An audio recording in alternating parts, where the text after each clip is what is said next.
You been watching the tour? Absolutely. Yeah, I figured you would. It's been kind of boring this year. Not enough crashes for you? Well, they've been on the flats. Yeah. How'd you like the gravel the other day? Well, That was pretty good. it's either the gravel or the cobbles. I don't know which is worse.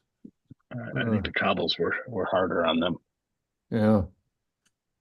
It's Yeah. funny. I went and did a charity bike ride at one point, and I didn't know what I was in for. I'd never done one of these things before. So I go there in cutoffs and a flannel shirt on my mountain bike, and I look, and every single one of them are on road bikes, on the Uh, spandex and the whole thing. I'm looking down the road. I'm looking down the road. I'm like, hey, there's one goofball at every one of these. I wonder who it is this time. yeah, Like yeah, I am right, way right, out of place. right, And right. I kept up with them for the full first half. Like the Oh, whole first good. half, I was like in the group. And I'm like needling these guys. I'm like, when we hit the off-road part, you guys are all screwed. And like a couple of Yeah. them, what? Wait, you know. And then eventually I What? hit a point. I'm like, this isn't a race. This is a charity thing. You guys go. I'm out of race pace at this point on my 2.25 inch wheels, and you guys are all on these little tiny skinny road tires. Uh, Well, I rode gravel as a kid, delivering newspapers, what have you, and I hate gravel with a passion. I'm strictly a road bike. Yeah, I've actually, on that very mountain bike, I actually have much narrower tires these days because I've been riding on the roads a lot more, and I was just chewing up the knobby tires. I was going through two sets of tires a year. I'm Oh, like, this is wow. making me broke. So I started getting higher pressure, thinner tires. They're still not like really skinny road. They're like 1.75s. They're not like really skinny, but What are you much doing? About 6,000 a year? uh probably not that much, but a decent amount. But Yeah. like I say, riding with the knobbies on the road all day was just killing me, sure, sure. just Yeah. mowing them down. Uh, And then they were bald half the time, so I was getting flats on top of it. I'm like, this is no good. I need better suited tires for the terrain I'm riding on. well, Sorry. I still have the tires that came with the bike, and I can't believe that the technology has changed so much with tires. They're so much more supple and wear resistant. Uh, Yeah. Well, and there's different treads. Like I say, what the tires I've been buying have been lasting a long time. They've been lasting, more than a season now. yeah, And but the off-road tires are more flexible, you know, better yeah, off-road, but they're so much softer that the road just chews them to bits. They're gone in no time. yeah. Sorry, I'm hitting the hard stuff tonight, so sorry. Oh boy.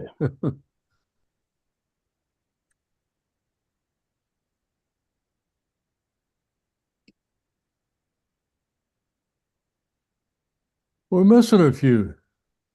Yeah, I sent Dave a text and he hasn't responded. And Justin is usually a little bit late because he's driving home from work right now. Yeah. And I have But to I say, see a lot of the regulars. I see Jim Peterson and John Gruber and a handful of others. Few new faces, I think.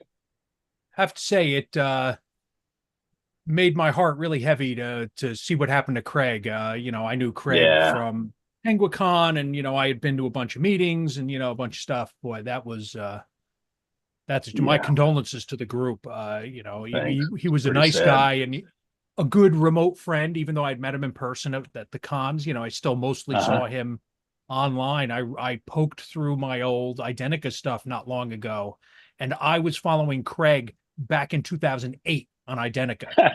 So, Craig is so absolutely irreplaceable. There was yeah, no one hell of a like nice him, Yeah. and I don't think there will be anyone like him. yeah, yeah. That was such a shame, and uh, unexpected. I mean, we knew he was having, he was fighting the good fight there, but Yeah. he was online and posting things right up until a couple Oh days yeah. before. I was like, that was Yeah. so shocking because he was so so lively and involved, right up to the end. And like I Yeah. say, such a hell of a nice guy. It's such a shame. Yeah. Shocker. Yeah. Gone too Yeah, soon. he, We're just we keep finding out more and more about how great of a person he was. Yeah. uh, Yeah. But wanted to let you know he touched me all the way out here in Jersey too. So Yeah. um, Yeah, we miss him. I was just looking at some of his presentations from the MUG Yeah. meetings earlier Yeah. today and yesterday. Yep. You sure had a knack for presenting and making Oh, it yeah. interesting, personable. Yeah. I think we're going to get started in about a minute. We usually get going about 6:40. and just a production note for you. So I do have a few other talks I do other than the screen talk, which is somewhat redundant Yeah. on this. So I wouldn't really recommend that. I do a home lab talk, which I could probably tune up, a virtual home lab talk Mhm. and a Mastodon talk. Although I know both Craig and Der Hans have done their Mastodon talks for you folks. If you want Okay. another angle, perhaps in the future. Sure. you just, have me it's curious evolving. about Homeland. Home lab. Yeah, I it's really sort of centered around like RHCE, RHCSA, preparation type of thing, Mm. where it would be applicable for RHCE now. I haven't looked at the for new getting Red Hat RHCSA certified? requirements. What's Yeah. that? For Oh, getting Red sorry, Hat I'm certified? acronyming out. Yeah, Red Yeah. Hat Certified Engineer and Red Hat Certified System Administrator. I have to take both tests again because I slacked and I let them expire. Mhm. So my home lab thing works for the current CE exam, like the way it's set up just in general. Right. But I don't know if it's still applicable to the SA, but I'll be doing that soon. So I'm going to tune that up. And, I'm sort of thinking, it's kind of gotten a little stale because I sort of did it in the Red Hat 7 era and haven't updated it much. Updated it a little for 8. But when I go through it for Red Hat 9 for RHCSA, I'll sort of retool the presentation and maybe I'll start showing it again. It's been a couple years since I've done it. Yeah. When you get to that point, if you want to use us as a guinea pig, Appreciate it. We're here. Yeah. Yeah, I'm certainly interested in hearing about that. Yeah. Yeah. And this is not a guinea pig presentation. This is dress rehearsal for the big show at Hope. So you guys are like final beta 10. You are like right. Okay. And I've given this presentation in front of a room full of people at Central Pennsylvania Open Source Conference earlier in the year. Yeah. So actually it's not before this is post release. This is, you're getting the real thing. This is not let me throw it at these guys because nobody cares. No, this I've done. Not that I won't screw up anyway, mind you. I probably will, but That's when it gets fun. We'll let you know. yes, I've constructive criticism I am all here for. Trust me. You let me know. I've given talks where everything goes right, and those are generally not the best talks. It's when things go wrong that things get interesting. Yes, yeah, that's true. The home lab one, boy, sometimes that gets interesting in a big hurry. Yeah. Let me tell you. Yeah. Let me set up 3 VMs with a repo live while people are watching. Oh, that never goes wrong. That's great. Yeah. Doing firewall commands from memory and stuff. It's like, oh yeah, this is great. There's no way this can go badly. Right. The demo gods, right? The demo gods are cool. I gave a talk at Linux World in Germany, in Frankfurt, back around 2003, I think. And I get all set up, and this wasn't just a talk. This was like a 3-hour tutorial, and I'm doing thin clients on Linux. And I get all set up, and I go and I plug my thin client in. Damn, they got 240 volt there. Oh, There was a pop and a puff of smoke. the magic smoke. No switching power supply, huh? Well, there was a manual switch on it that I didn't even consider. I just plugged, I plugged into the adapter and plugged that in, and that's a shame. Since there was a switch on it, you were a millisecond away yeah. from having everything go smoothly.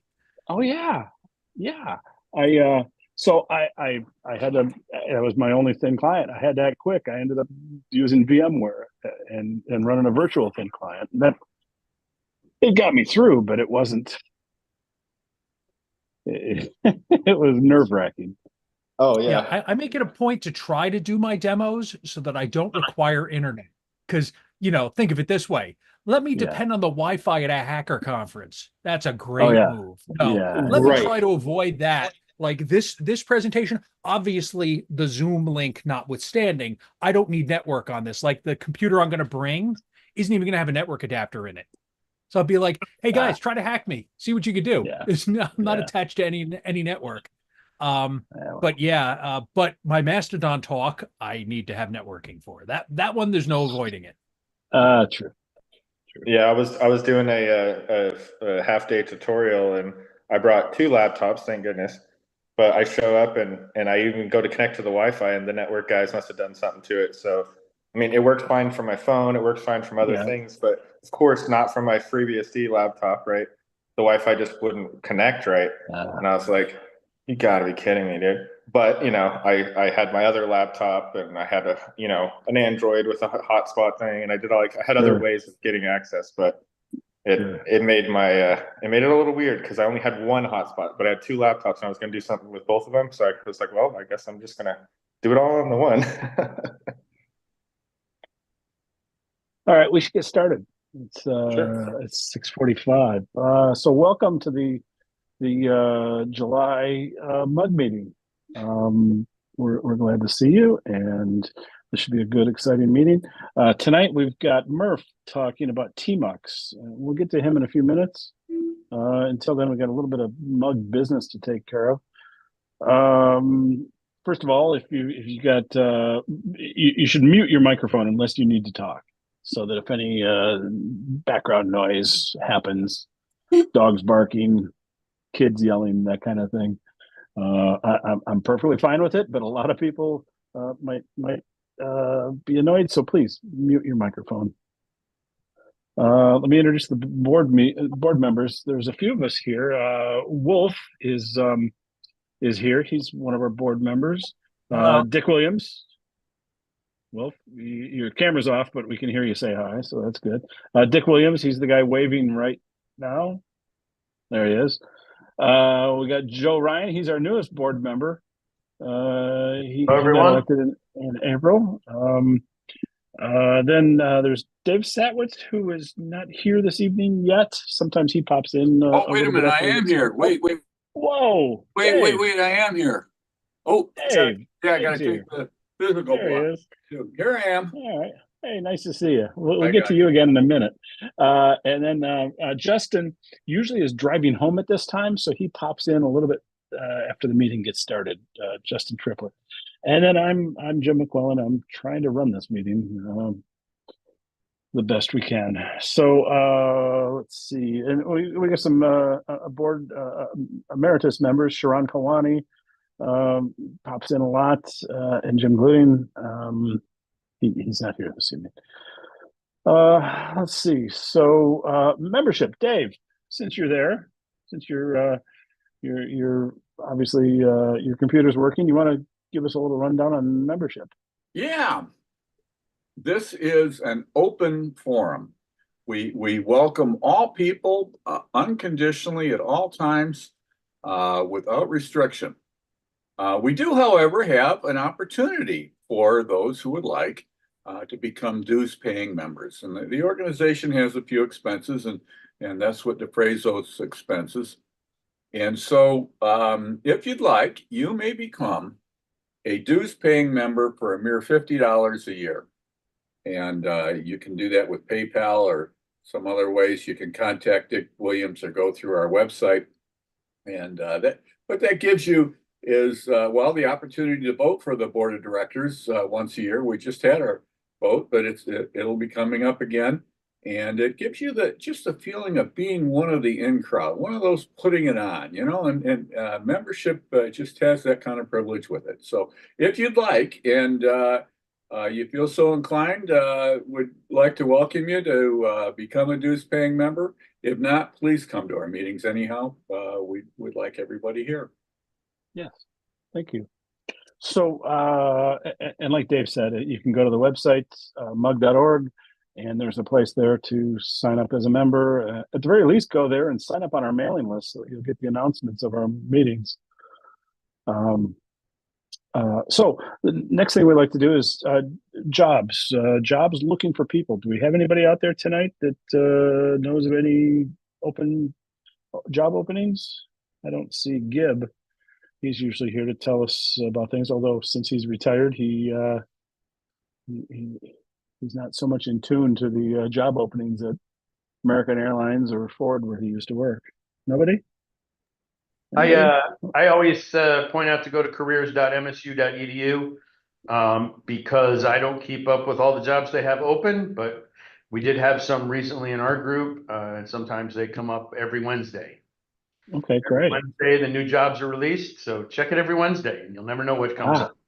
Good.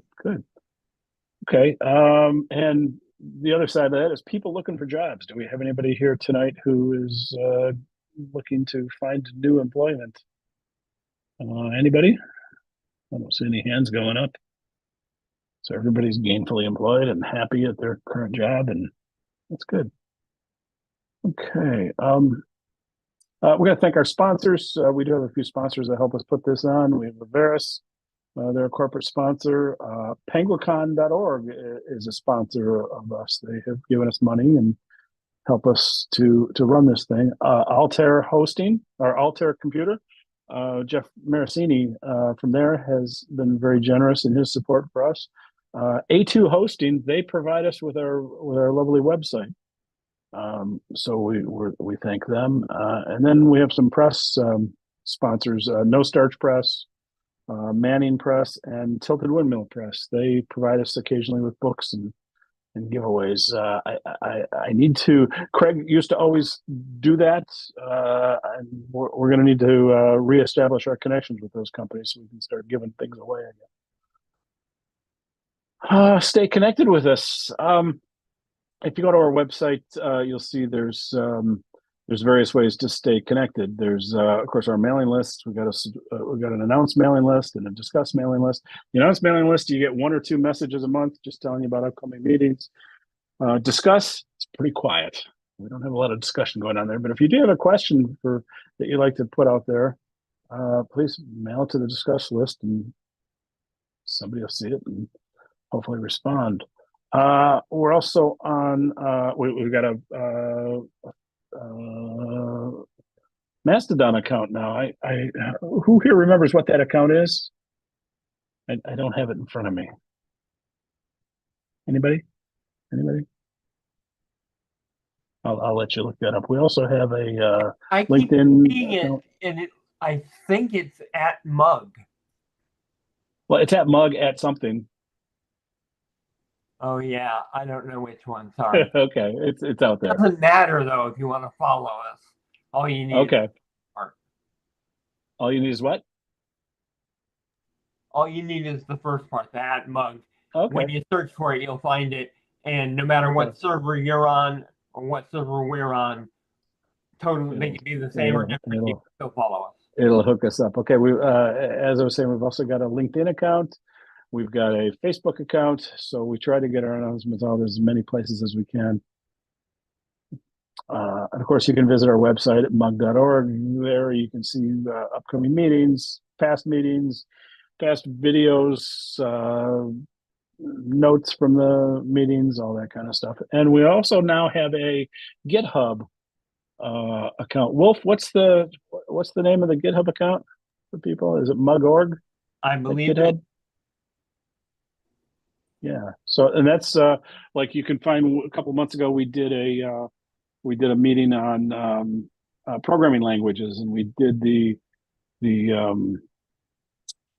what was that calendar? Advent of Code. The Advent of Code projects, and the source code for those is out there. In fact, there was one set of source code that we did not get yet.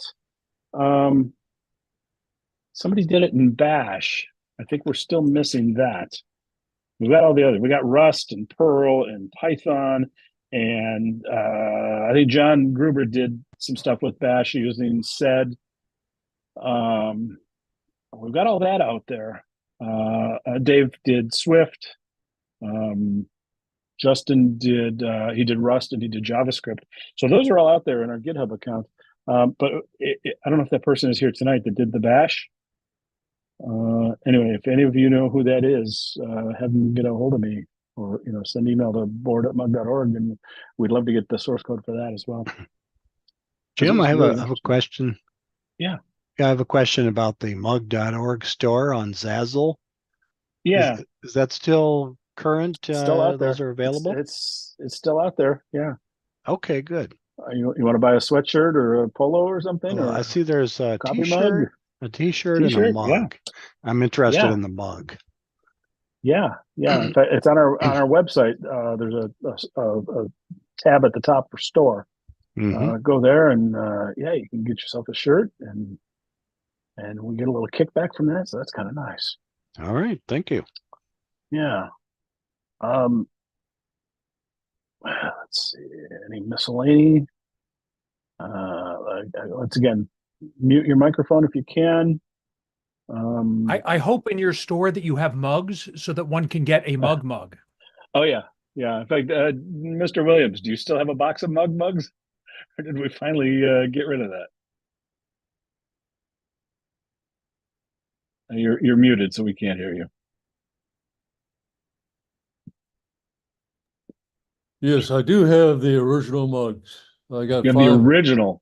These are original. mugs from the 1990s, I believe. Yes.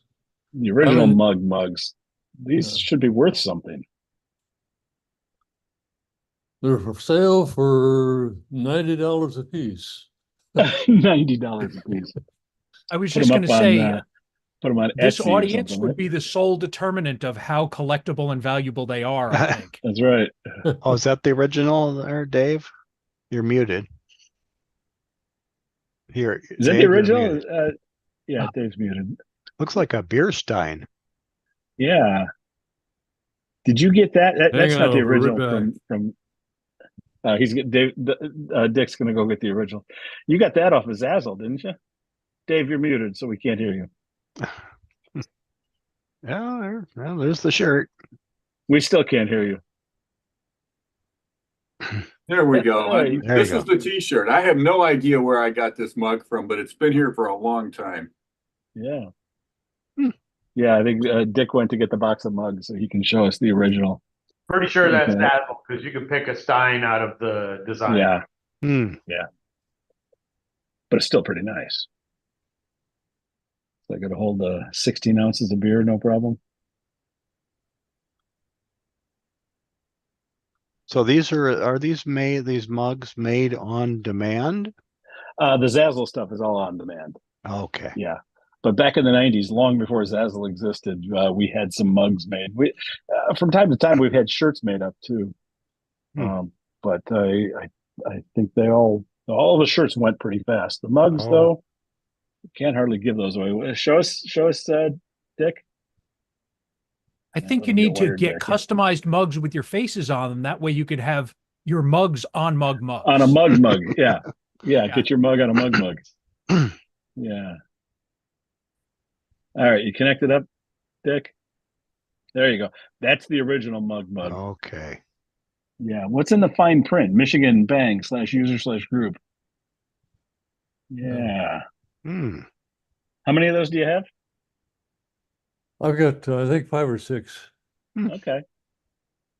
I've been hanging on to them. Don't ask me why, but these Yeah. have not been touched by lips or coffee or beer or anything. Or even human hands. I thought that was an old style UUCP address on there, Mom. I was That's- thinking, wow, that is an yeah. old mug. Holy cow. Yeah. Well, that's the Michigan Bang /user/group. Yeah, at first I that's thought that was exactly what it UUCP, and I'm like, wow. Well, we used to have a UUCP.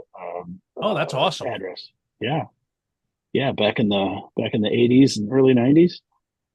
Yeah. And then this little thing called the internet came along.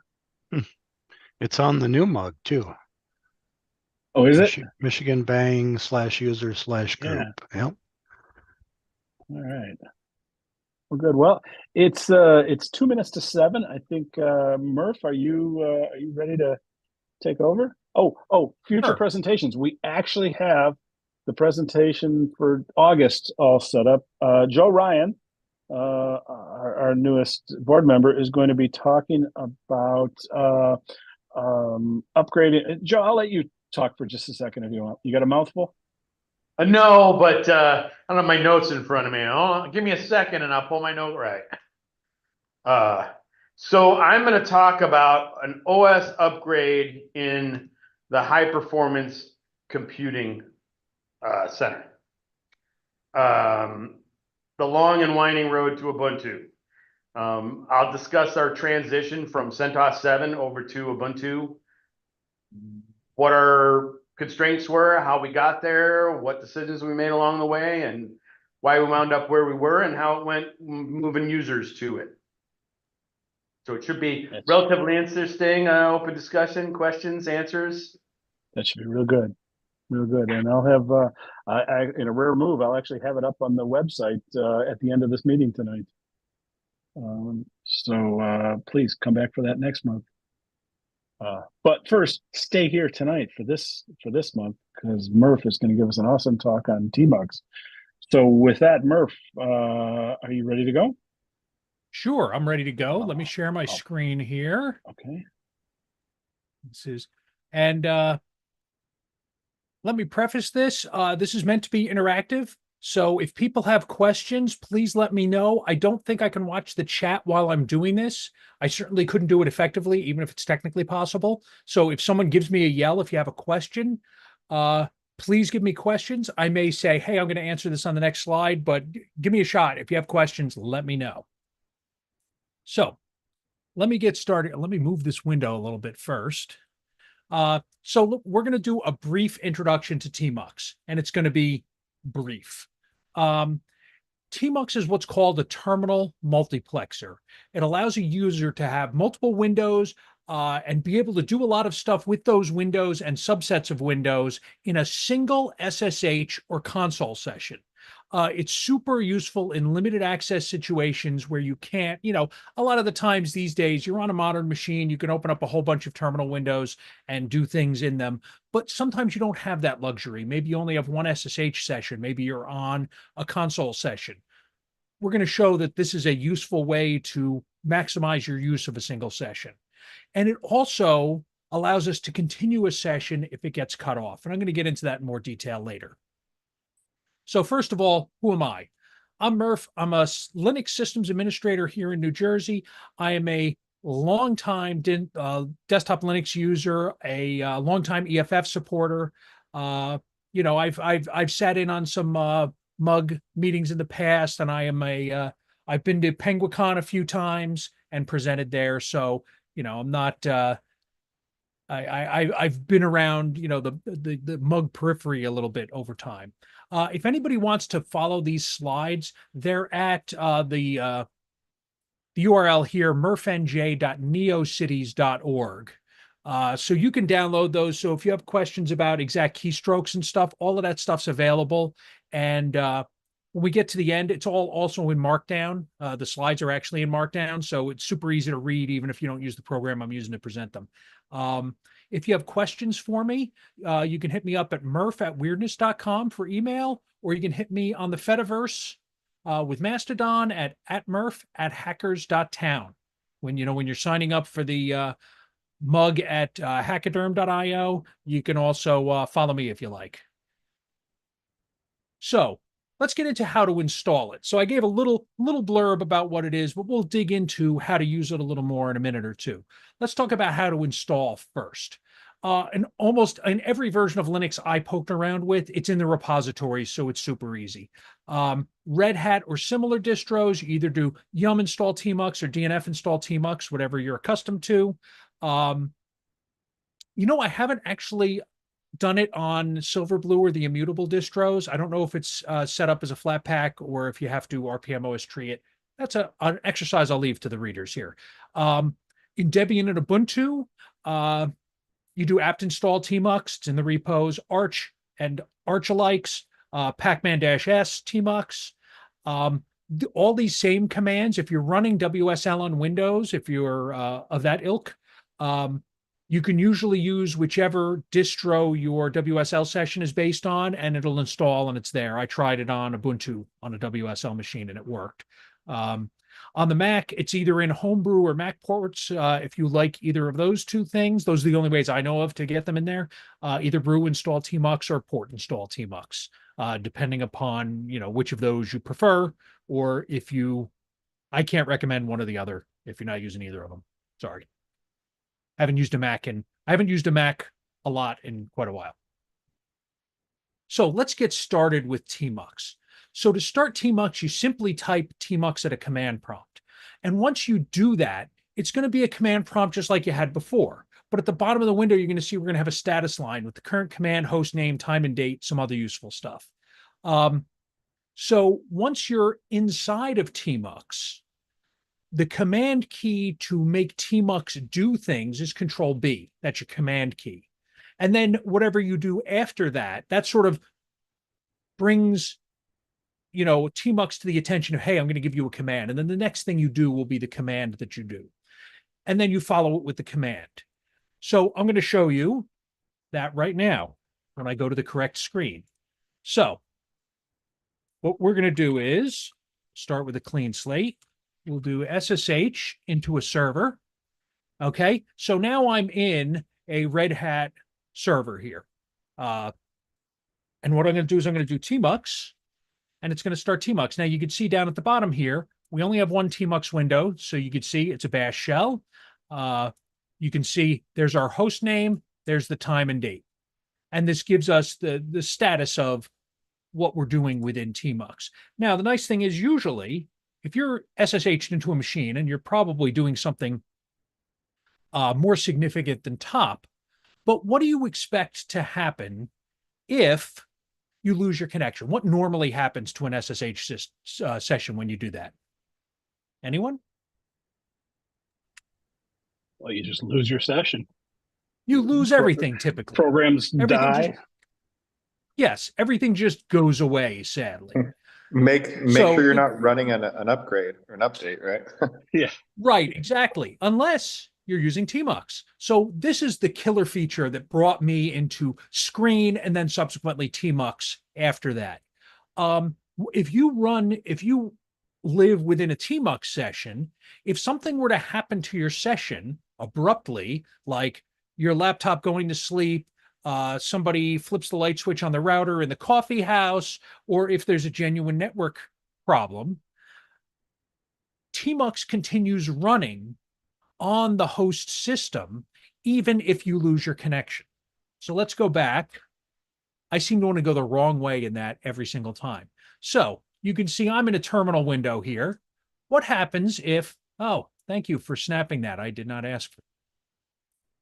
I love new window. I'm trying to get it past that little zoom window. So if I were to just click this away, now, of course, this gives me a little warning. Session is gone, right? Normally, if you were just in a regular SSH session, you lose your session. What I'm going to do is I'm going to restart. Let's make that bigger so everybody can see it. Now we can be full screen and my window decorations can be beyond the thing. So what I'm going to do is I'm going to SSH back in. Now you go, oh, SSH back in. Well, I'm out. I've got my stuff, but tmux is still running in the background. So if I do tmux A for attach, and I don't have to give it any more than that because there's only one tmux session running. I haven't made life complicated yet. There's only one. It's going to reattach to my existing tmux session. And you can see that top is still there, up and running like nothing happened. So like Joe said, if you're running a system upgrade on a remote system, tmux would be a really handy thing to have, because if you lose your network connection in between by accident, that system upgrade will keep going in the background. And then when you recover your network connection, or you take your machine out of sleep or resolve whatever, or you could even close your machine at work, drive home, log into it from a different machine, you can pick up your tmux session right where you left off, and all the stuff will still be running in the background. That seemed like a useful possible utility for anybody? This was the thing that got it for me. Like for this alone, I was sold. That's the most important reason to use Tmux, as far as I'm concerned. Yeah, this is and Screen and Tmux both do this, but Tmux does a really nice job with it. It's a super useful feature. So for me, this had me sold. Now, if you know you're going to walk away from it, it's best to sort of tell Tmux, hey, I'm dropping you for now. I'm going to pick it back up later. You can do a Control B and then D, and it disconnects you from that session more gracefully. It's like shutting your computer off with the shutdown command as opposed to just holding the power button down and shutting it down, abruptly. So if I do Control B and then the D key, it disconnects me from that Tmux session. But of course, it's still running back there. I haven't ended that session. I merely disconnected from it. So I could do Tmux A again and be right back where I was before. Super useful as far as I'm concerned. This was enough to sell me on Tmux alone. So, any questions about that? No? That's okay. So let's roll on here. I have to hit a button. I have to click in that window before it'll advance. So if that hasn't convinced you, let's get into some of the other parts of Tmux that make things useful. So once you've started Tmux, we're in a default session and we're running one thing. But we can start up another window. We can start a whole other session without exiting Tmux. Tmux can let you do multiple bash shells at the same time. So if we do Control B C to create a new one, it creates a new window. And then we can use Control B P and Control B N to go to the previous and next windows, or do Control B and the number sign to directly go to any particular session. So let's take a look at that. So we're going to do Control B C, and we've opened up another window. So I'll do Midnight Commander, fun, useful command here, and we'll do Control B C again. And I'm going to find out, because I don't remember what I installed on here. So I'm going to find out where, let's do IRSSI. Not found. Hey, why not? Go ahead, install it. We'll do Control B C. And I don't know, we'll just leave that running here. So we have a top. We have, now if you look along the bottom, we have top, we have MC, we have 2 bash sessions running. So yeah, we could do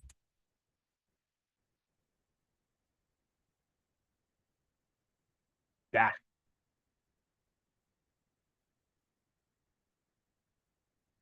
See, this is where you see the genius of my typing here. Here we go. So that'll show sudo. That doesn't show less, it shows sudo. But nonetheless, you can see the 4 different windows we have open there are distinguished with their names. And I could do Control B N and Control B P to go through. Now, let's do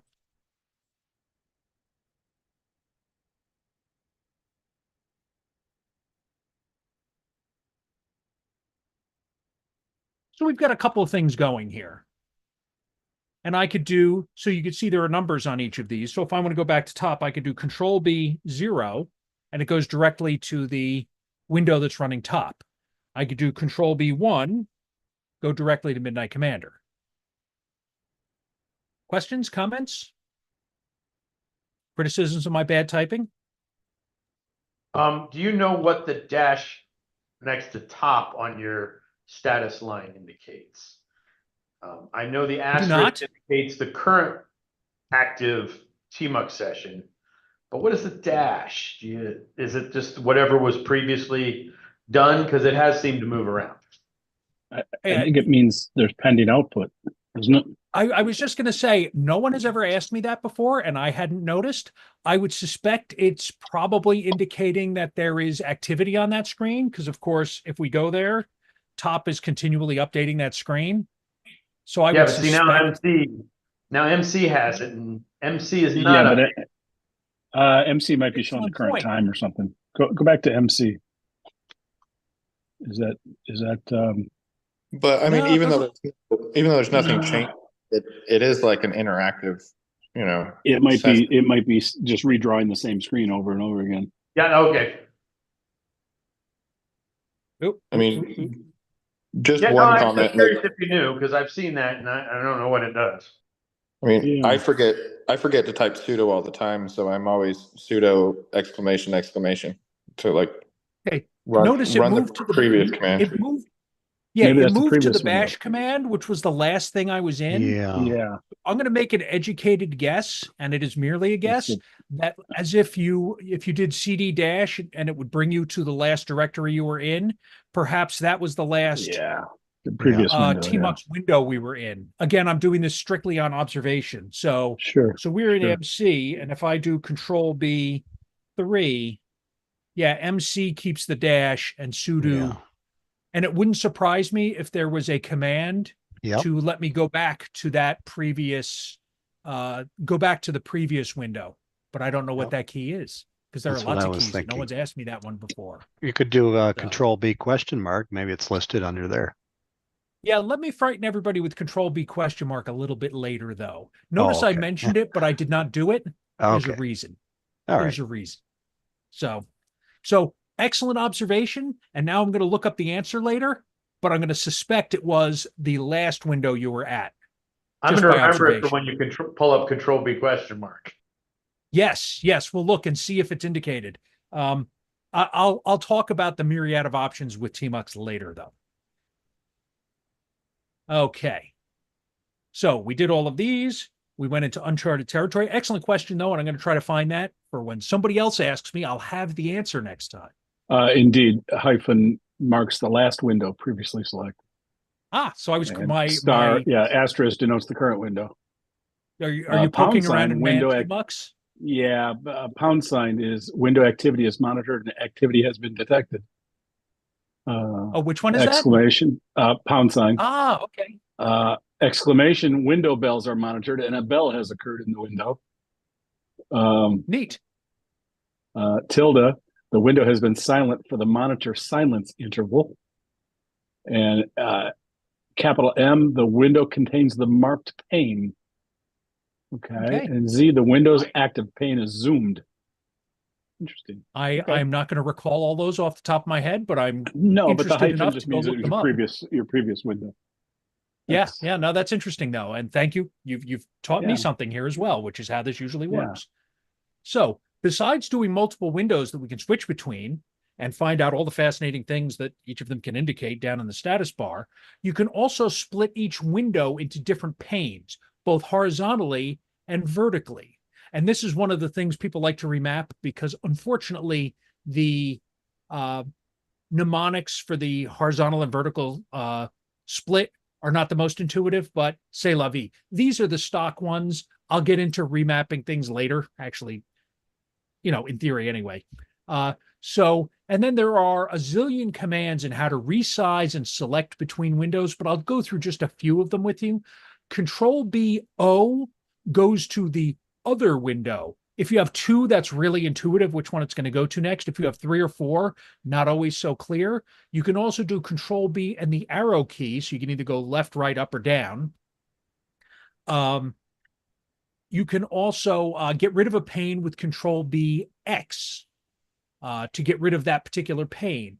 And if you want to take a pane and remove it from, not make it a pane anymore, but make it its own separate window, if you do Control B and the exclamation point, I typed out bang there, that'll do that. So we'll demonstrate a little bit of that too. So I'll leave that one there. So we'll do Control B %, and get a vertical split. And then we'll do Control B and the double quotes, and that gives us a vertical split.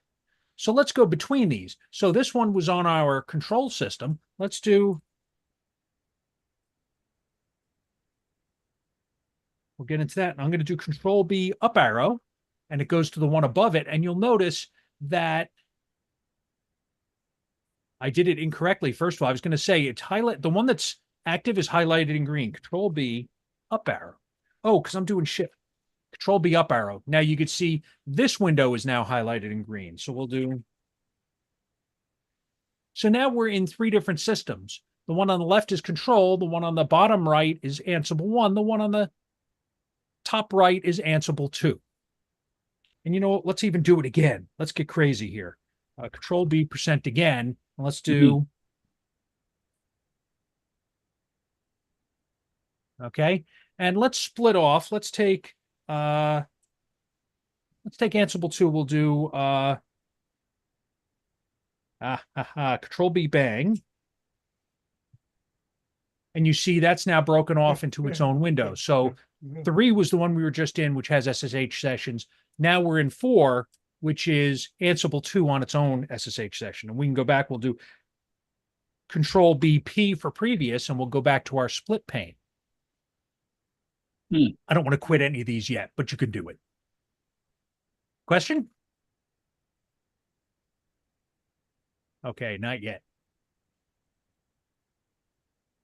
Okay, synchronized panes. Now, this might be interesting to you. It can be dangerous territory, but it's something we can do.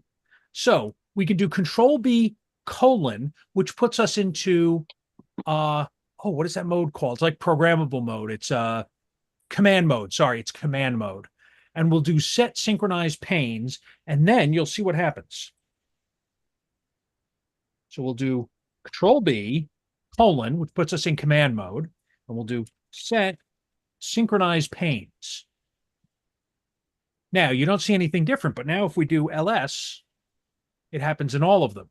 Now, what I should do first is Q for quit, to quit that less on the right, on the left-hand side. So that made things confusing. I was in less over there, but I was at a prompt at these. So now if I do ls again, you could see ls in all of them.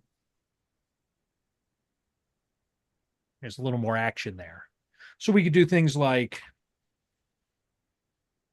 and you could see, so control is running Red Hat 8, 4.18 kernel, and this one up here is running Red Hat 9, 5.14 kernel. So you could see we're running the same command, but getting different results for different machines. Now, of course, if one of these machines was in a different directory and then someone decides to do, you know, something like that, if you're in different directories on different machines, that could be disastrous. So use with caution. But if you don't want to get into something as involved as Ansible to do, you know, more than one machine at once, if it's, you know, I only need to do a couple of tasks, you can run a task on multiple machines at once quickly with this, of course, with less safeguards and less, you know, repeatability. You know, this doesn't replace something like Ansible, but might get a quick job done for you in a pinch. Any questions, comments? Innuendo? Anything? No? Okay. So, go back to the slides here. Usually that's a pretty provocative one there, is the synchronized panes.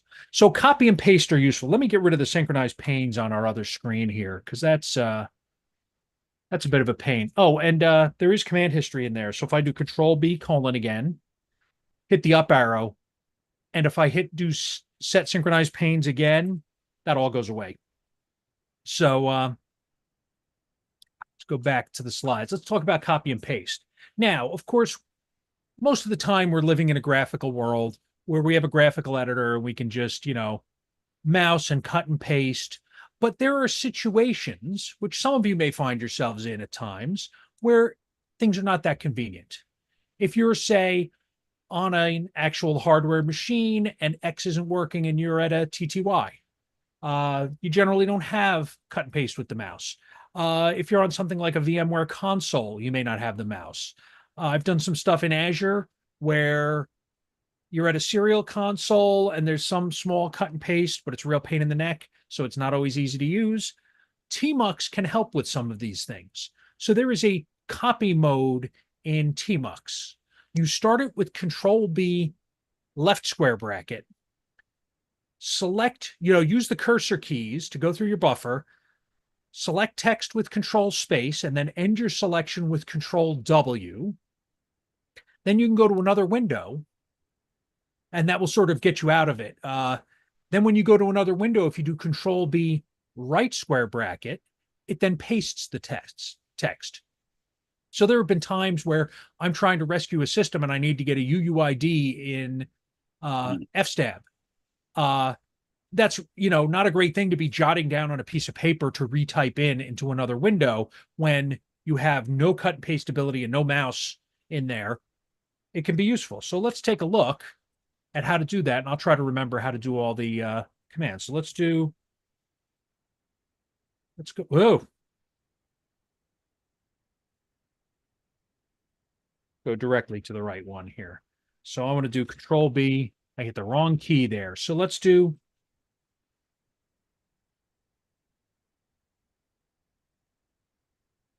Just because I have a good keyboard doesn't mean I can type.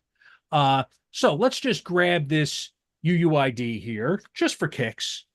So I'm going to do Control B, left bracket. Let's go up here. We'll do Control Space, highlight our UUID, and then do Control W to end that. Then let's go over to. I keep moving to the wrong window. So let's not ruin what I have going over here. Let's do, let's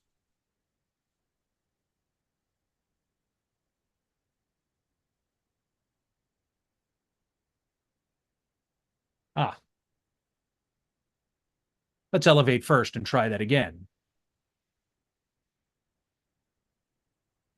Okay, so let's do. Okay, so we're in FSTAB here. It's sort of an unpleasant window. Let's say we want to mount that disk onto this one. So we'll go to the end of this line and we'll do Control B, right square bracket. And we pasted in our UUID from the other machine. And we'll say, let's put that on rescue. And we'll do XFS default 00. And now, and I'm not going to test this by trying to mount it because I don't have this set up to do that. But in any case, you can see that that was a considerably easier way than trying to remember that UUID for that disk. Look useful? Very. Good, good, good. It's a feature I guess I knew that Tmux had. I just never used it. Yeah, Screen has it as well. I found it in Screen. After I was doing the presentation for all. I'm like, holy cow, how have I missed this all this time? Fantastic feature and so useful. Like I said, when I say the VMware console, that was my main use case for it at the time. Yeah, Oh, I've been in that machine is console many falling times, over. wishing I could face. Yeah. A machine has fallen over. I need to do exactly what I'm showing. Like, this is not a very theoretical example. I'm fabricating an example out of my VMs, but I had to do this in real life on VMware consoles. Sure. I'm like, how am I going to get this UUID here? And I found this. I'm like, this is a godsend because now I can do stuff within it. Now, that was with Screen at the time, but the principle is exactly the same. Murph, do you have a slide on the differences between Tmux and Screen? I don't. It's mostly key sequences, and there are, we could talk about the few differences between them briefly here. Really, Screen has some old school like serial console stuff that if you need it, it is absolutely irreplaceable. I've used it a few times to like connect to stuff, and it's really cool to have like a mini serial terminal, not quite a whole terminal emulator, but the ability to like hook to the serial port and connect to that. And Tmux has nothing like that. One downside to Screen, you can do stuff like the panes in this and the windows, but if you detach and reattach to Screen, the sessions stay, but your window arrangement goes away. So every time you detach, you have to rearrange all the windows again, which is not great. And Tmux keeps all of that stuff. So Tmux definitely has a leg up in that user interface if you're doing a lot of panes. But there's a couple weird things in Screen that, do you use them every day? I mean, I certainly didn't. But boy, if you need them, Tmux will not fill that need for you. With this. So there's pros and cons to everything. Okay. It's Thanks. mostly all of the key sequences are weird between each other. Like none of them, not none of them, but a lot of them aren't the same, which is inconvenient. But what can you do? Okay. Oh, I didn't even finish this slide out. So you can search the buffer. This is something I added in here more recently. You can use when you're in copy mode. So one thing you'll notice when you're in screen, you can't use the mouse to scroll through your scroll back because now the terminal isn't doing that. Now screen is doing that. So other things happen. But copy mode lets you scroll through your buffer. I don't have a whole lot in the buffer, so it's not going to be too exciting, but I'm going to do Control B, left.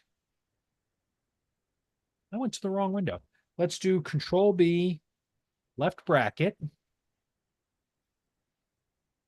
Okay, the demo gods are being cruel to me. They're being mean to me. So let's see. Control B. Oh, because I'm holding Shift. Control B, left square bracket. It is how I said it in the slides, but I was being a klutz and typing it wrong. So Control B, left square bracket puts us into copy mode. And what we can do now is we can cursor up as if we were going to select text, but we can just go through the buffer and look at our history. Unfortunately, I don't have a whole lot in there, so I'm not going through 100 pages of screens. Sure. Are you using Yes, the arrow but- keys or can you use like the JK L, the HJKL keys like you can in Vim? What I'm keys are you using the to move up arrow and down? keys. I'm using Okay. the arrow keys. It wouldn't surprise me if you can use HJKL for that, Yeah. but I haven't Yeah. tested it. And I'm typing poorly enough already that I'm not going to try that right now because I don't know what's going to Yeah, happen. Okay. So you can search forward, but more interesting is searching in reverse. If we do Control B R, we can search in reverse. So what I'll do is I'll search for GNU. Why didn't that do anything? The demo I think your gods slide are said no cool. Control B. It's just Control R once you're in the buffer. Right. I got to do Control B and then Control R.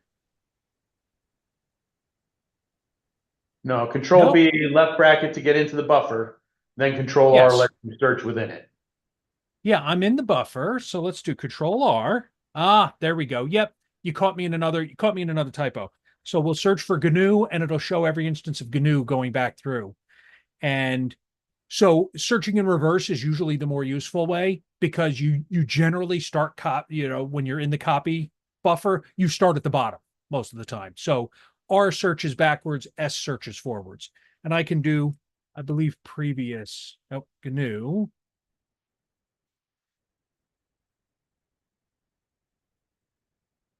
So that'll let you search through the buffer.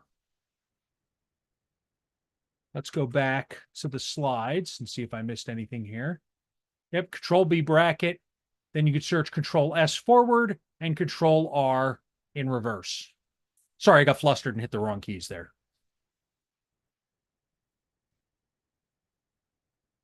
There is, however, mouse support within tmux. Now it has limits. If you're in that VMware console, this isn't going to cut it. You have to be in a graphical environment on top of tmux to make this work. So how useful this is somewhat questionable, but it's there if you want it. And this allows you to scroll through your scroll back buffer with the mouse too. So we'll do Control B colon, and then we're going to do set -G mouse on, if I remember that command. So we'll do Control B colon, set -G mouse on. And it wouldn't have been the first time I had to flip back to do that. So now I can select the active window with the mouse. You folks seeing that? Can you see the difference between when I select the different windows there? Yes. And now I can scroll back through the buffer. But I have to say, I'm not the biggest fan of mouse mode because it's not always as intuitive as you want. Like you could select some things, but it doesn't always. So it's a little klutzy, but it does give you something. So there are possibilities with using mouse mode in there. I mention it, but I find it.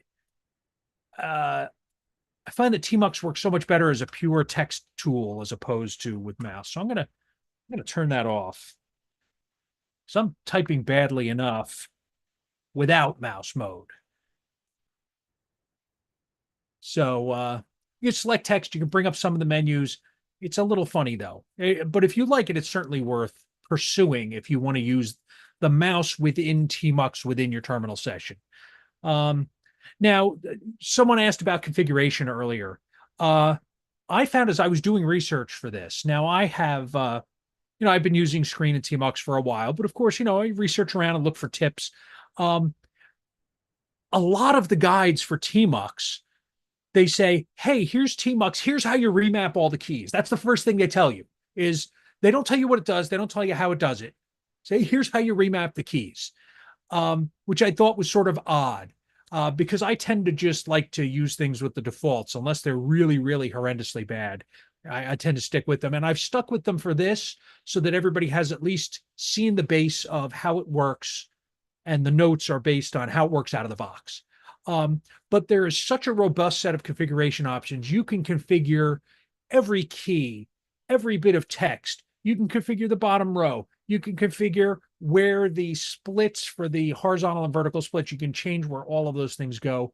The customization is insane.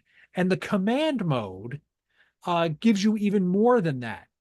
You can change stuff while it's going. And as I was, going through stuff, I actually found an article on Hacker News. Somebody actually used, between the configuration options and command mode, somebody wrote a compiler within Tmux to prove that Tmux itself is Turing complete within itself. So you can write a compiler in Tmux. So if you're thinking, hey, does this have enough programmability to do this weird edge case I want to do? The answer is it probably does.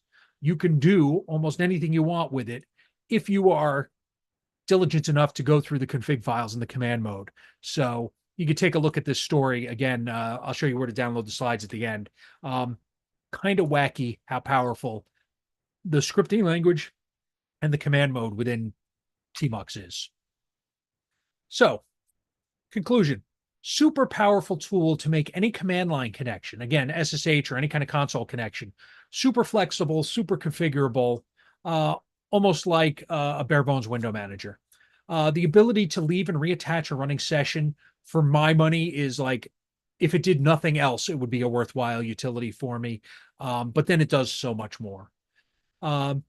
So I've come to the end of the slides themselves. If you want to contact me, you got questions, constructive criticism, destructive criticism, if really that's the way you want to go, send me an email at murph@weirdness.com.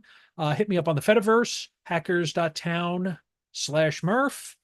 And the slides are available here. neocities.org, murphnj.neocities.org. And that's all I have for the slides. I'm perfectly willing to answer questions, go over other stuff, try to break things in my little home lab here. Ooh, pardon me. I'll be more than happy to go through anything you need. That is really neat. Thank you very much. I've been using Tmux for quite a long time, but I don't use it often.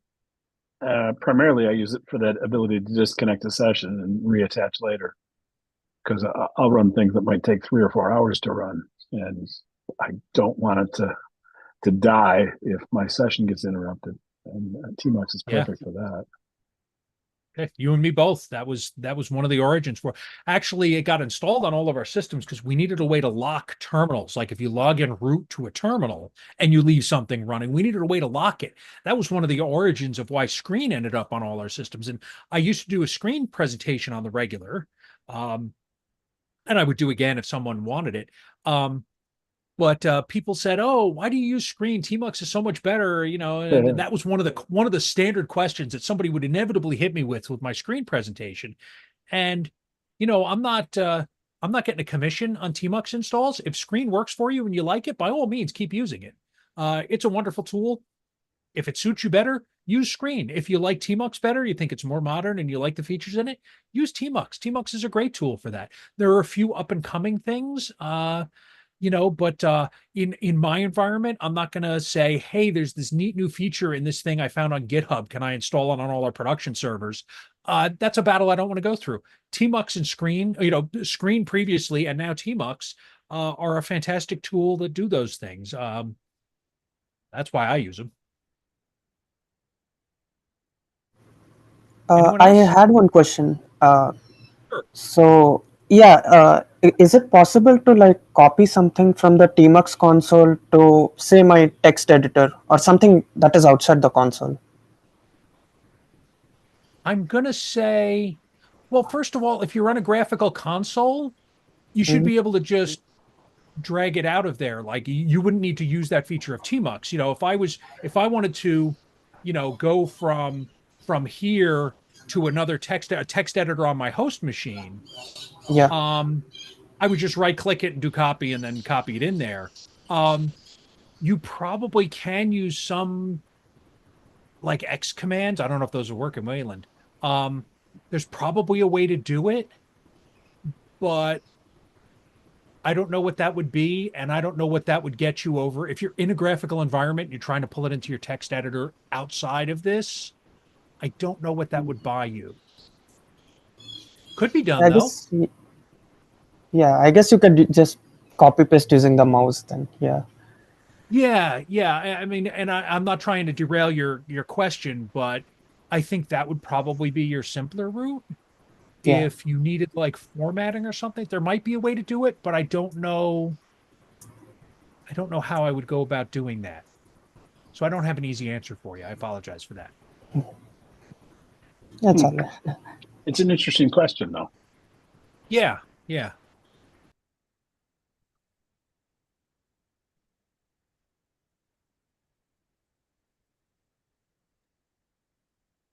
You said you were going to show us the horrors of Control B ?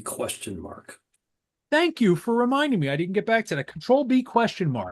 So in screen, they sort of give you one nice page of really, or a page and a half of useful stuff.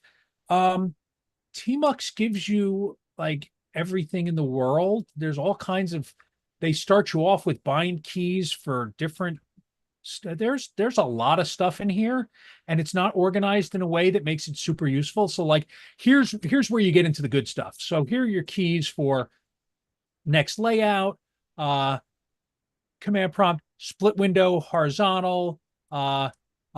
See, this is what we're doing. Switch client.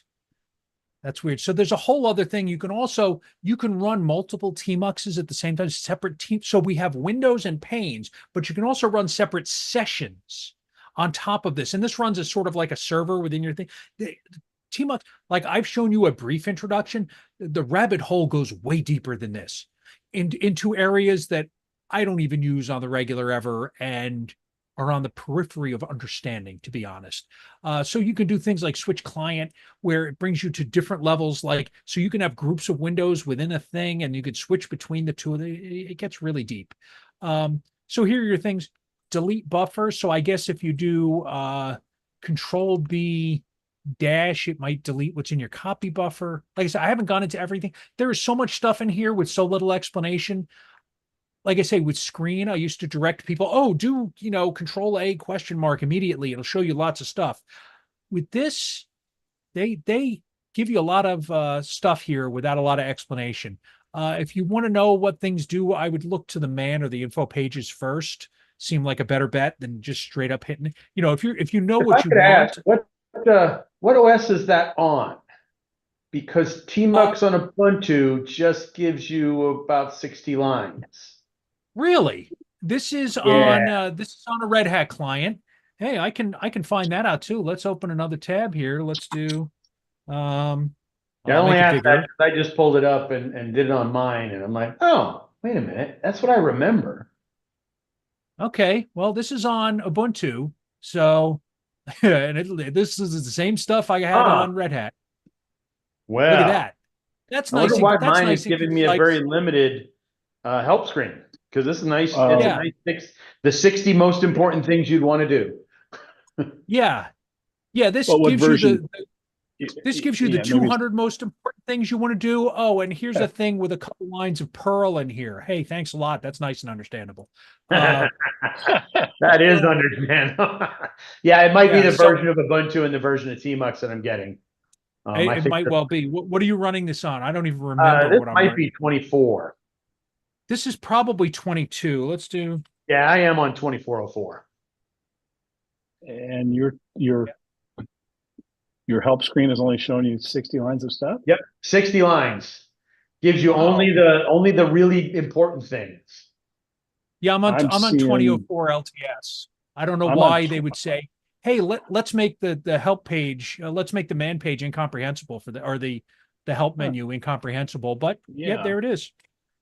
So I'm on, that's I'm on my host as 2204 opposed. is- I can get on a 2404 and try it. Yeah, see, here I'm on Red Hat. Yeah, it's like it's like it's completely changed. Yeah, maybe they wised up and said, maybe we don't put It's- everything it- in here. Maybe we just put some useful things in here. But even It's the good that they're- format of it, where on yours and on 2204, it shows bind key -d and then the prefix and stuff. On 2404, it's just showing you the key sequence.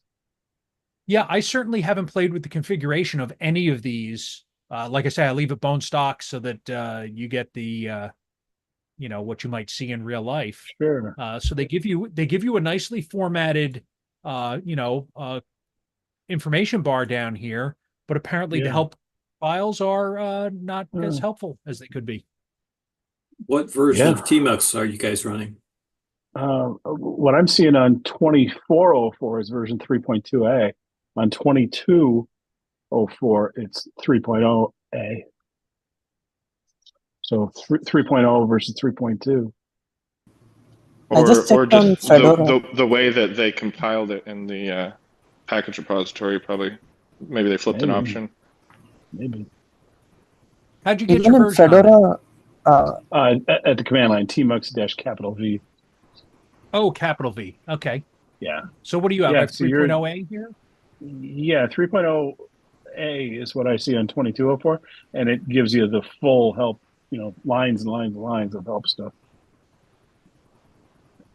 yeah, even in Fedora, it shows only 60 lines. Fedora 40. Maybe they've And it's Yeah, even I mean- 3.4. On FreeBSD, I run Poudriere to build custom packages, and you'd be surprised how many options there are in a package. The developer's got to pick something. I wonder if they just changed their mind and checked a different box or something. Yeah, but See, Ubuntu and Fedora are both doing the same thing. You would think that, you'd think that Ubuntu and Fedora would not just randomly change their configuration. Yeah, and Red Hat, unsurprisingly, is a few revisions behind with 2.7. So Yeah. Is there a way to search through the help section? Like, can you do a Control F or slash? Like to that's an search excellent. Well, the something. question would be, can I use since we're in a thing here, let's see. We do slash. Can we do Control S? We can search. Just do slash. I just Yeah. did slash and it works. Oh, I did slash and it did not do that. Yeah, it didn't work for slash for me too. Huh. Oh, Control did S not is do that. better, I guess. I did Control R, or I did Control S, which is the search forwards, since I'm at the top of this particular buffer. And if I do Yeah. jump, Well, I just I'm I'm displaying doing- those and lines of stepping through. text. Right? Yeah, I just do a Yeah, slash that and it one. finds it. So with this, you use the same commands you would use in a copy buffer. That's what I suspected it was when I saw how Yeah. extensive Yeah. it is.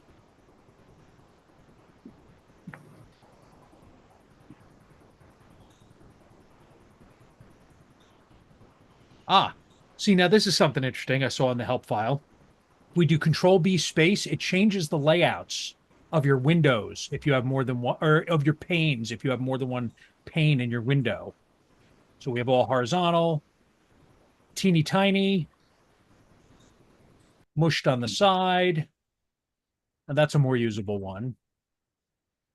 And then if you had mouse, you could just drag these windows around, actually. Let's do that too.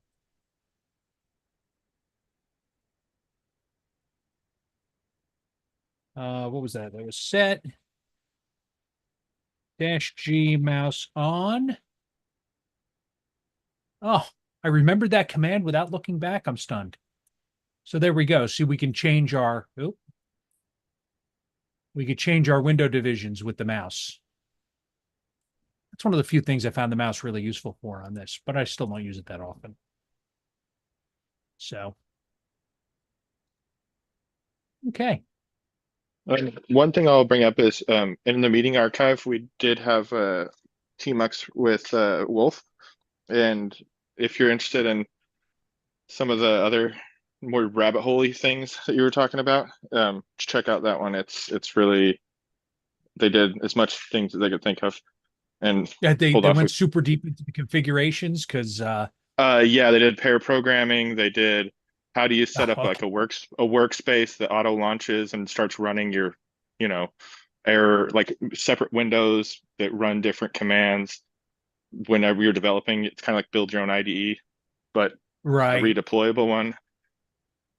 Yeah, see, I do a brief introduction. This is Yes. you can go 'Cause really, you're right. really Yeah. All of a sudden you start going down the rabbit hole and going, oh wow, oh what the, what is this thing?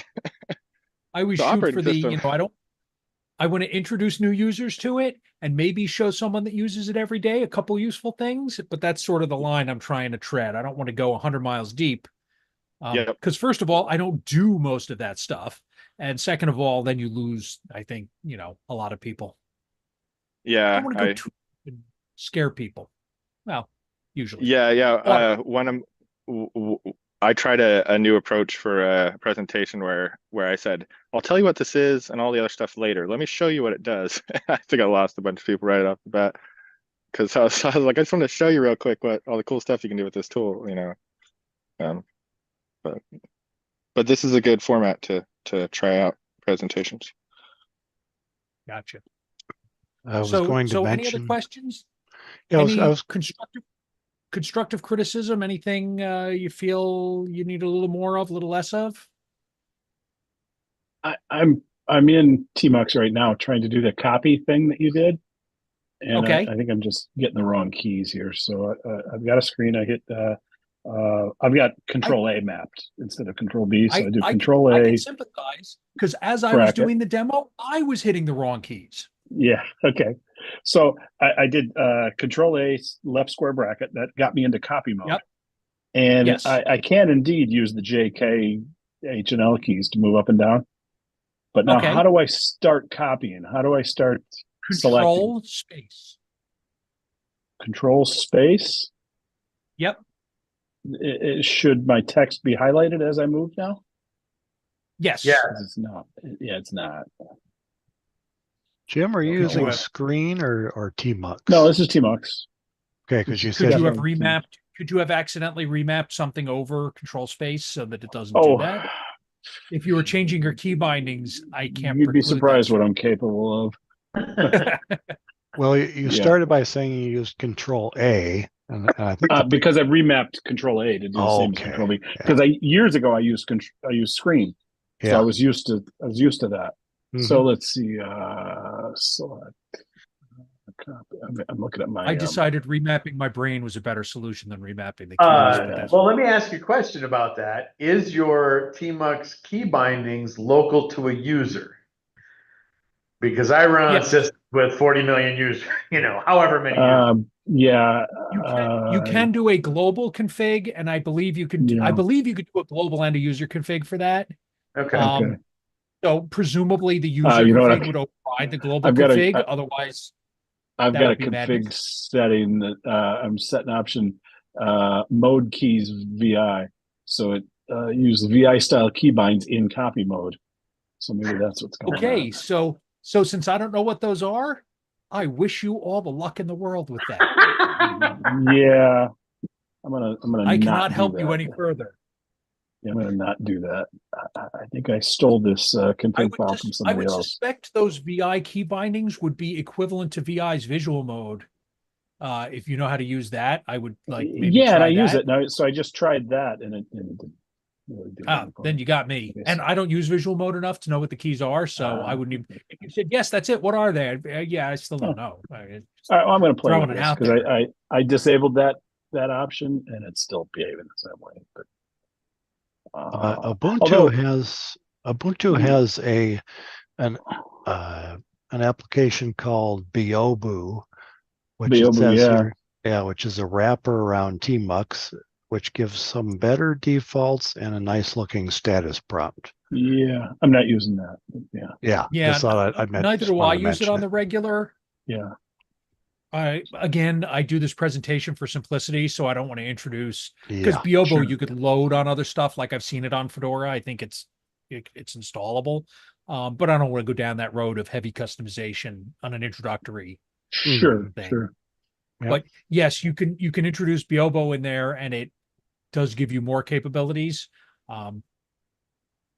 If you need more. Yeah, I'll play with this offline. I don't need to slow down the meeting. But it's an amazing tool. I find it super useful. And yeah, you can go as deep, if you need a hobby, you could just get into learning all the Tmux Sure, commands and configurations and stuff. sure. Well, before Tmux, I used Screen, and I used that a long, long time ago when I used to do dial-ups.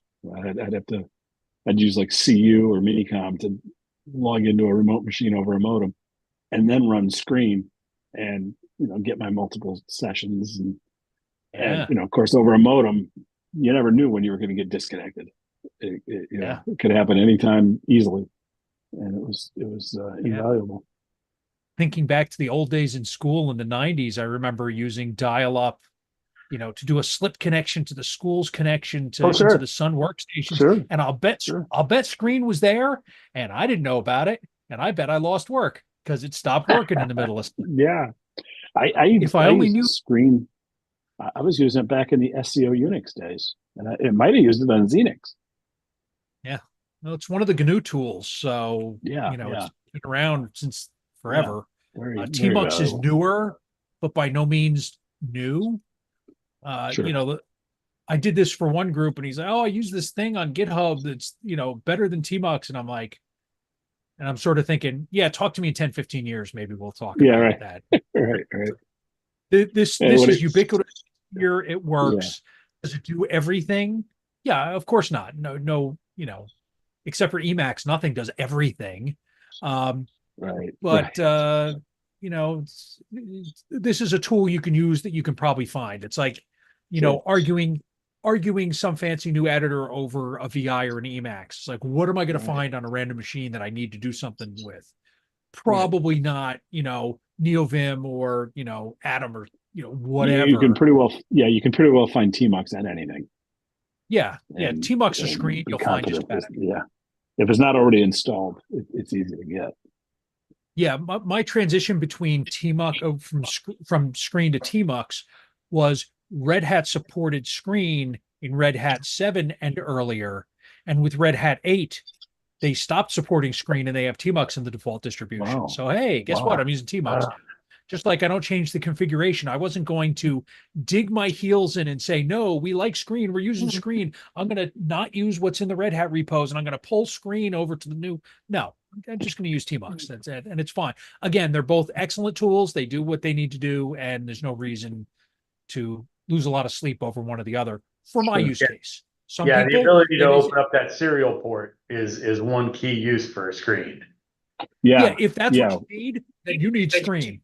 Don't waste your time on Tmux because it don't do that. Screen Yeah, is the well, that's tool. why I wondered about the key mapping per user, because I got to remap the keys, because flipping back and forth between them, because I do flip back and forth between them because I prefer Tmux but have to use Screen sometimes.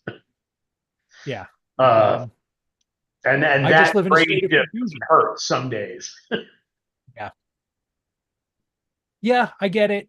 But like I say, in my environment, it's easier to just stay stock and, learn a couple different keys. Like copy mode, you did control space and then you did control space to end. And it took me so long to figure out that didn't work in Tmux. I'm like, well, why doesn't copy mode work? I don't get it. I feel like I'm doing everything right and it doesn't work because you start with control space and then you end with control W. Yeah. Okay, I guess that's a way to go. Yeah. I don't know why that needs to be more complicated, but yet there it is. So I have adapted, but that was definitely a bump in the learning curve for me. And that might be something you want to remap. But I just Yeah. made it work. Like you were saying, it might be a good idea to look at whatever operating system you use and see if they have a built-in serial tool, so you don't have to install something separate. Yeah. In FreeBSD, they have tip. You just type tip, COM1, COM2, and you just jump right in. So that's always nice.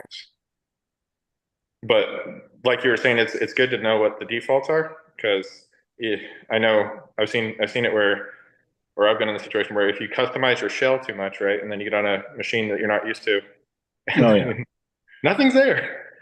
yeah, Just yeah. the bare bones shell, and you're like, how do I do stuff? And there's a thing I want to do, and it's aliased on my machine, and I can't remember for the life of me what the actual command is to do it. And Oh the yeah, alias doesn't exist here. yeah. Get clone my config. So you talked about disconnecting, and that's a super awesome feature. But I'm not sure if you were clear, or at least I didn't hear it. If you sit down at your desktop and you fire up tmux, and then in one of the tmux windows or panes or whatever, you then SSH to a remote machine. If you get disconnected, that's not going to help you. Like if your connection to the remote machine. Yeah, you need to on the remote machine. You need to be running tmux to take advantage of this. So are you going to ask the follow-up question? Is what do you do when you have recursive tmuxes? Is that where this is going? You have a key mapping issue. Yes. Yeah. And I'll tell you, we've discussed this when I've given the presentation before. So there's two ways you could go. If you have a machine that you're consistently tmuxing to within another tmux session, that's a good use case for remapping one of your keys. Yeah. So you make, remote machine that I have to do this every day, but I want to have local tmux and a remote tmux. You change the remote one to like Control A, so that one picks up Control A, but your local one picks up Control B. Right. Or as an alternate to that, you run screen on the remote one and you run tmux on the local one. And then all you and then don't remap your Control A key on your tmux. Don't remap anything. Just let it be. Right. And if you want to make your life super simple, you already have it remapped to Control A. You could remap your screen to Control B and be out of sync with everything all the time. Sure. I mean, I'm just giving you options. That's all. Yeah. But my point is, when you sit down on your desktop, you want to SSH to the remote machine first, and then run tmux on the remote machine, so that if you get disconnected, you can SSH back to that remote machine and run tmux A and reattach. Yeah. You got to think about what your use case is before you start setting that mess up. All of mine are contrived little things that I have a zillion VMs running and I can just SSH into them. But if you're going in remote, the outside remote machine you've SSH to, you have to run something out there to get that same functionality. Yeah. Whether that is screen or tmux. I've done the double screen tmux thing just for kicks, but luckily I don't have to run into that in real life too often. I think in tmux, there's also a way to, through a key, to send Control A or Control B to the remote machine. I think. Yes. There are. You can do Control B, Control something. Yeah, Control B, Control B sends the control character through a remote. Is that what it is? Really? Yeah. So a double Control B will I happen to see that. Yeah. See, I'm never that, so I didn't know the answer. So Control B does that. Okay, I'll try to put that in the back of the brain when it gets asked again. Yeah. But I don't know. From my standpoint, I would say good luck not screwing that up, because I see myself messing that up. Yeah. I see myself messing that up a lot if I'm doing that. Sure. That's tempting fate. Yeah. So the other question really cool. I usually get is, how are you doing your slides in all text? Yes. No one asked that though. Well, I see them. Okay, before you get into that, I went on our website, on the Mug website for your talk. I put the link out there. So anybody who comes across the announcement on the website, the link is there. So you can click on the slides. I downloaded the slides, and sure enough, they're marked down. Yeah, but what are you using to present them? What are you using to display? I mean, there's a half a dozen ones you could. Yeah, it's a program called MDP for Markdown Presenter, Okay. and it's a useful little program. I was using a program called TPP. TPP? What's the Microsoft thing? It's PPT, right? Yeah, it's TPP. And it's so it was the reverse of PowerPoint, and it was all, but it had its own like weird scripting language. So I said, "Oh, this is just Markdown." I'm not really a Markdown guy, but I said I can learn enough Markdown to do what I need to do. Sure. And lo and behold, it does work. It's a little quirky though, but it works. And I love the fade in and fade out on the slides. Personally, I thought that was really slick. Let me go back to it here. Notice how it fades in and out. Yeah, yeah. Obviously, you have to set a terminal that has 256 colors for that to be all nice and smooth and slick like that. Sure. But with Tmux, since it's a text thing that's working strictly in text, I thought it was only appropriate to do the slides in all text. Sure. Sure. But I've tried to juggle that within a Tmux session. And boy, does that not work out as well as one might hope. So I do it in two different terminal windows. I make a concession running to the MDP in a world. Tmux session. Yeah. Within a Tmux session. Yeah, that doesn't work. The old one didn't work great, and this one don't work great either. So I said, you know what? I'll have to just live with that concession to the graphical world and have two separate terminal windows. And in fact, I have two different terminal programs. I have the one with the black background to make the slides go, and I did the normal aubergine, or the is that aubergine, that purple with Ubuntu? I did that just so that you can tell I'm switching between the the slides and the slides and the demonstration page. You know, I wanted to make it stand out when you switch between them. So That's I wanted nice. a black back. One of it, the black one is XFCE terminal, and the other one is the standard GNOME terminal with Ubuntu colors. Yeah, but that's nice. I usually get questions about the presentation. Yeah, last month Hans gave his presentation. He did that in AsciiDoc. We had a small discussion about AsciiDoc and AsciiDoctor last month. Were you using that too, or do you not use AsciiDoc? Yeah. No, and in somebody fact, else on the call was using it. Yeah, I have to say that my biggest disappointment in this is neither TPP or MDP are in any of Red Hat's repos. I couldn't get it to work under Red Hat or under Fedora. Wow. And so I actually am running now my Zoom VM was under Ubuntu anyway.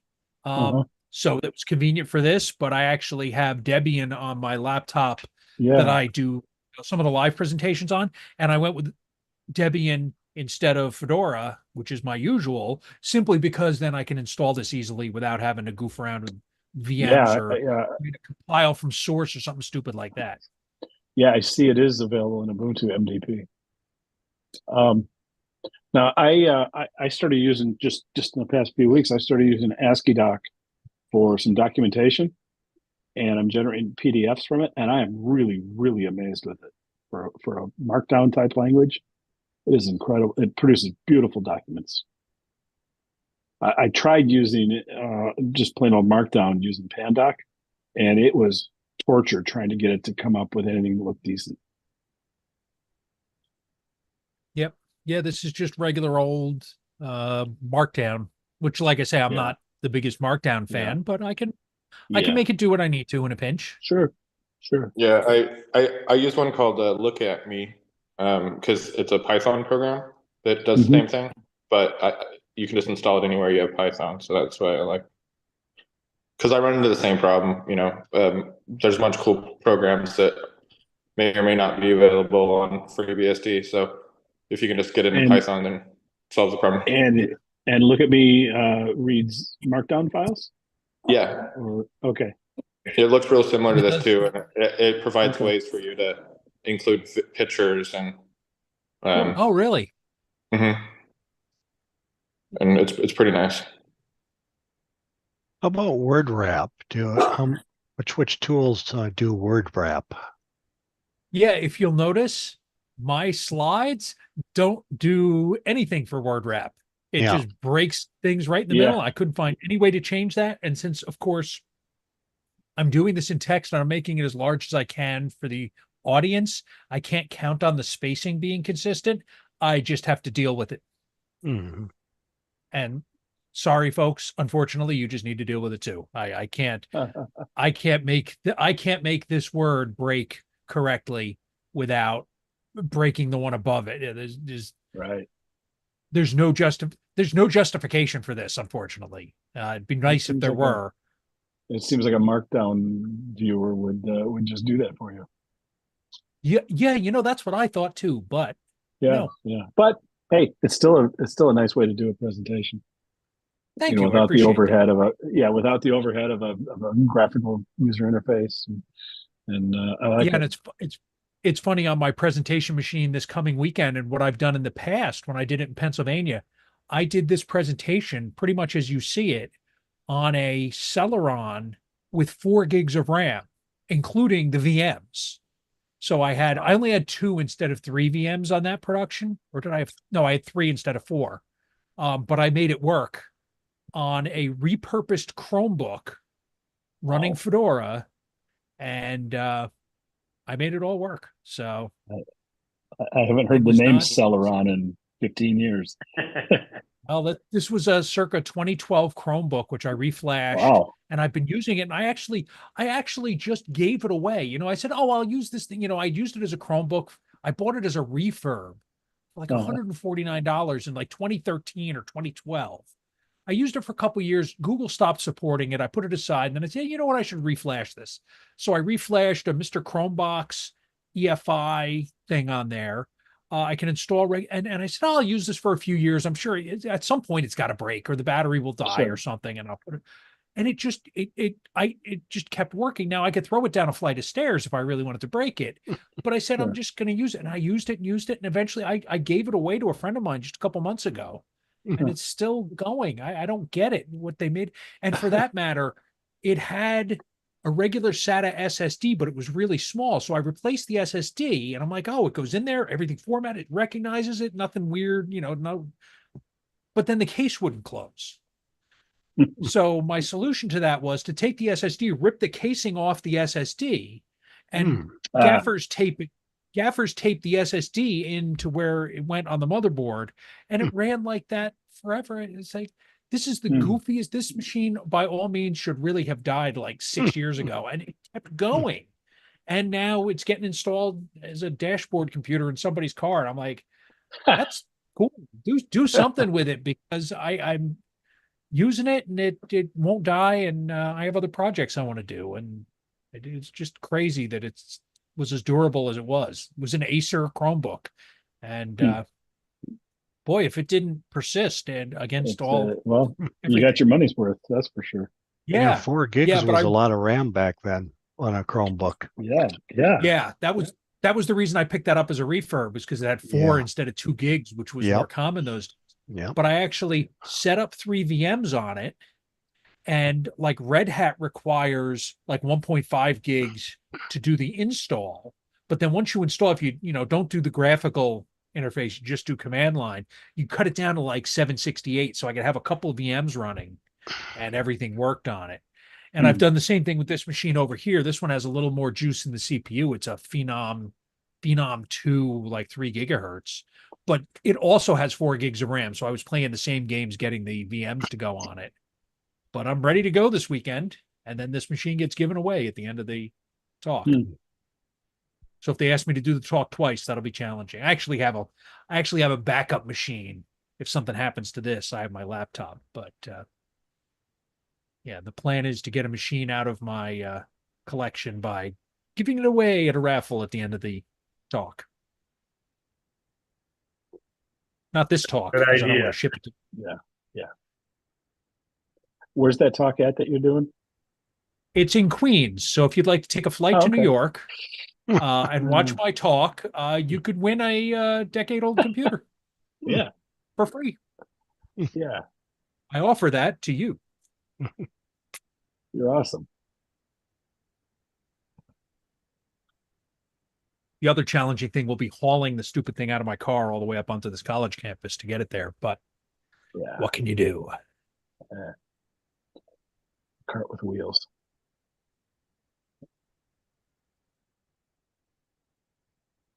So Right, well, that's all I've got. That's excellent. I appreciate you stepping up. Yeah, And this thank was you. kind of a last minute thing, and I really appreciate you stepping up to help out. Yeah. Yep. Glad I could help out. Let me stop that. Yeah, we'll talk in a couple months. I actually got to really buckle down and study for the other thing. So so I don't want to book anything like for the next month or two, but maybe Sure, after sure. that, after I take this Sure. exam. Yeah, well, as I mentioned at the beginning of this meeting, we do have a presentation for August. Joe Ryan is going to be talking about upgrading a high performance cluster from what did you say, Red Hat or CentOS to CentOS 7. Ubuntu. CentOS 7 to Ubuntu, and that should be real interesting. Yeah, I'm it anxious to was see a, how you pulled it off. windy road. Yeah, Yeah, that does sound yeah, interesting. and then for September, I'm gonna knock on Michael Lucas's door and see if I can get him to talk about run your own mail server. He's just finishing up the book on that, and that should be really good. I've run mail servers in the past, and I got to the point where I just gave it up because it's trying to stop the spam, playing whack-a-mole and stuff. But Michael, I'm sure he's got a great way of doing it. Yeah, I don't have an immediate plan to run my own mail server, but I backed that, and I'll be getting the ebook for that at some point. Yeah. So Yeah. Oh, good. I was going to back it, and I was like a couple hours too late. But I'll be one of the first ones to actually buy the book when it comes out. I think the ebook might be available now. Obviously, Is it? you have to check on the site. It might be available Yeah. now. I for that kind of thing, I want the physical book. But yeah. Yeah, again, because I don't plan on doing that anytime soon. It's the ebook's good Yeah. enough. I'll it at my leisure, Yeah. but I don't need the physical Sure. book for that one. And Sure. the Kickstarter, he was quite generous with this. He did quite well with it. So his Yes, stretch he did. goals, I'm actually getting like 6 books out of the deal, which is pretty good. Yeah, he raised something like $76,000 or something Yes. on the Kickstarter. Yes, he asked for like 1,000 or 2,000, and he hit 76,000, which Yeah, it's insane. good for him. Yeah, I'm real happy for him. Yes, I have several of his books physically. Yeah, I've got Okay. I've got a few of them too. And Can I put my hands on them in a minute? Not necessarily, but they're back there somewhere, you know. yeah. He's a good guy. He's given many talks for Mug, and I'm anxious to get him back here to talk about that. Yeah, always entertaining. Yeah. So, well, thank you again for your presentation. I really appreciate it. You're welcome. And Thank you for having me. it was very well done, and I learned a few things, and I'm going to go study it a little bit more and see if I can get this select thing working, so I can copy and paste, because that's a handy thing to know how to do. Yeah, that has But, been my yeah. big thing keeping me from Tmux all the time is the buffer always annoys me. But now that I know I can search and copy and paste out of it, I'm good. Yeah. Yeah, it works. It's probably a little like I don't recall there being search and screen, but maybe it's there and I just never noticed it. But that's a handy feature, being able to go through the scroll back buffer with a search. So Yeah, because I'm always scrolling back through my buffer. yeah, and not having to find it, visually is a huge help. The whole search makes it help. Yep. All right, so I'm going to stop the live stream now for anybody who's I don't even know how to tell if people are watching on the live stream, but it's going to stop the recording, and we will wait at least a week before we post this video on our site.